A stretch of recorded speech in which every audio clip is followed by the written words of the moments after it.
Hello guys, in this video I am going to show you how to insert checkboxes into your notes on the beer application. But first I just want to mention, don't forget to subscribe to my channel, because at 10,000 subscribers I am going to show you my whole YouTube revenue statistics and growth strategy, how to make money online. So let's jump into it.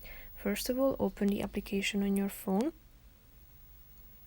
Then you should select an already existing note in which you would like to insert the checkboxes, or you can also create a new one by tapping on this plus icon at the bottom of the screen.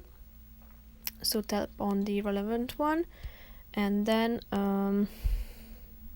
tap onto the page, scroll to the right side of the screen till you find this checkbox icon. Tap on it, so thereby adding a checkbox next to the words on your note. So if you want to put a check mark, you need to tap on these check boxes. Thereby you can also make a to-do list.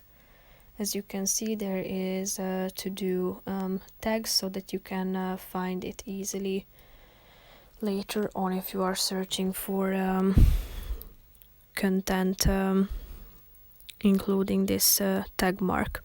So that's pretty much it for this video. I hope you found it helpful. If you did, consider subscribing and see you in the next video. Bye bye.